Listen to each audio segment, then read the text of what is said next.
Hello, Kenneth Hollins here with HollinsMusic.com. I just wanted to take a few moments and to share with you a few tips that I believe will help you as a gospel musician. One thing that I found out that is so important to understand and to know how to do is it's so important to know how to practice. As musicians, I believe many times we don't put a lot of thought into how to practice. We know that it's important to practice, but it's also really important to know how to practice and what to practice on. And today, for a few moments, I just want to show or share with you a few techniques that I've learned to do in my practice time that has really made a big difference in my music and in my playing personally. Now, I want to show you something that I call eating the apple. I call it eating the apple. And what I mean by that is I ask my students, I say, okay, so how do you eat an apple? And, they'll say, well, I bite it or, I take a bite and then I chew it up. And I say, exactly, that's how we all eat an apple. No one takes the apple and they shove the whole thing in your mouth. You don't do that because the apple is too big. So we take the apple and we take a bite out of the apple and then we chew the apple up and then we swallow and then we take another bite and then we chew that up and then we swallow. And then we keep doing that until the apple is eaten up. And so this is my approach to practicing things on the piano or organ or whatever it is that I'm practicing on, is to take little bites, if you will, or little pieces of what it is that I'm trying to learn or I'm trying to get better with, and to practice on that over and over as if you're chewing it up over and over again until you get to the point where you feel like you have it, and then you move on to the next part, and then that's like taking another bite, and then you chew that up until you have that, and then you move on and you keep moving that way. And what I've learned is when you do it that way, you can accomplish much more in a short amount of time. Now, I'm going to demonstrate to you this concept of eating the apple. Now, I had a piece of music that I had to learn to play. It was actually a classical piece of music. And for me, it was a little challenging. It did take some practice to get it. And there are certain sections in the song where I'm really still working it out now, and I really haven't mastered it yet. But I'm going to share with you just one little piece in the song that I was having trouble with, and I want to show you how you can approach your practicing using this apple technique. Okay, now what I had to do in the song is basically play a G major arpeggio like this. Okay, now those are the notes to the lick. But the only problem is the real tempo is da ba da da ba da ba like that. And it's actually a lot faster than that, okay? And when I first tried to do that, it was very difficult for me. My right hand going one direction, my left hand going the other direction, and me trying to play it accurately without making any mistakes. It was somewhat challenging for me. So to use this apple technique, this is what you can do. Now I'm just using this as an example, but you can apply this to anything, to any run. If you're trying to learn a new chord progression, a new song, you just take piece by piece and you break it up, and then you put it all together. Okay, let me break it down for you and show you how I practiced on this lick. Okay, so we start like this. Okay, so I start on the first note, and then I move to the next note. Okay, and what I do is I slowly keep repeating this over and over again.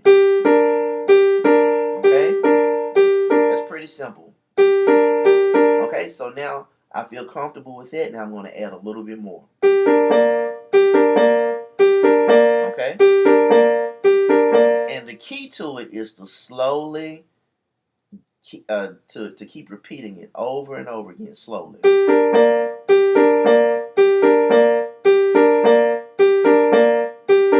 Okay, in a sense you're chewing it up. Okay, Okay, and once I feel comfortable with that, then we're going to add a little bit more.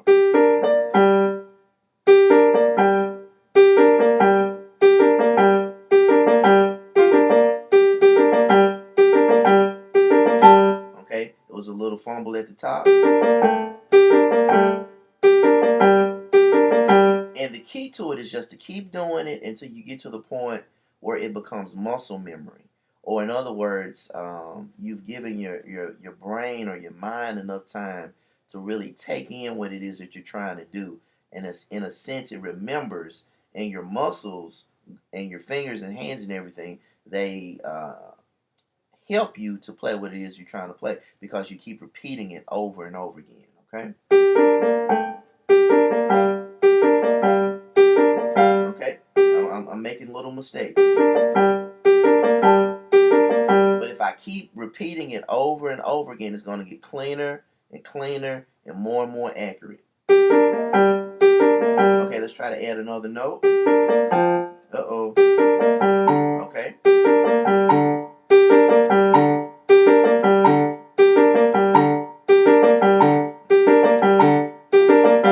Okay, and I'm going to add another note.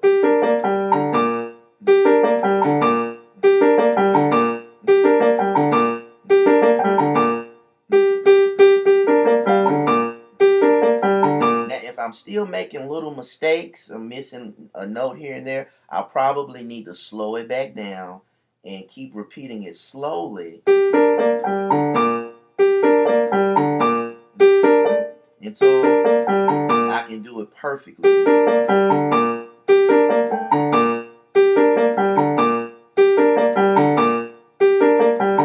Okay, and then we're going to put another note.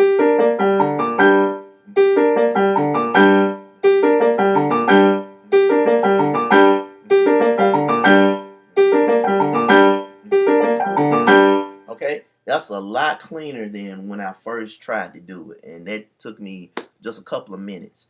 And so, what I wanted to share you, just demonstrate to you how you can take something that's complex or something that is challenging for you, and if you use this apple technique, where you take piece by piece, and in a sense you chew that up, you swallow that, and then you go on to the next part, and you keep building like that, so you can learn a whole entire songs this way. You could possibly take maybe a section of a song and just keep running that, doing it over and over again. And then once you feel like you have that, then the next section. Or if it's a particular lick that you want to learn, or and, whatever it is that you're trying to do, you can slow it all the way down, you can break it down, and you can use this technique. And the ironic thing about it is when you actually slow it down, you actually really learn it faster. That's the interesting thing about it. Sometimes when you try to take it too fast, you really don't get it because you're rushing through it. But when you take your time and you really focus on what you're doing, you really give your mind enough time to really take it in, and your muscles and everything. You're learning the lick, you're learning the chords, you're really learning the song, and you're really internalizing it. You'll be surprised that you will actually get it a lot faster.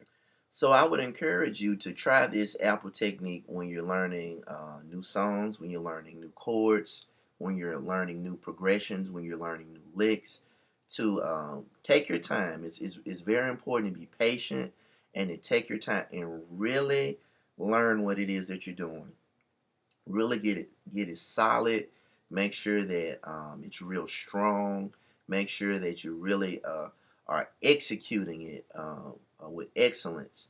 And when you do things slowly, most of the time you can really play it really strongly, real solid. And so that's what you want to go to. You play it slowly, and then you gradually build your speed up, and you give your mind enough time to really take it in and to learn it. And you'll notice that when you actually get it up to the actual speed, it will really be solid. It'll really be clean. It'll really be accurate, and you will really have it.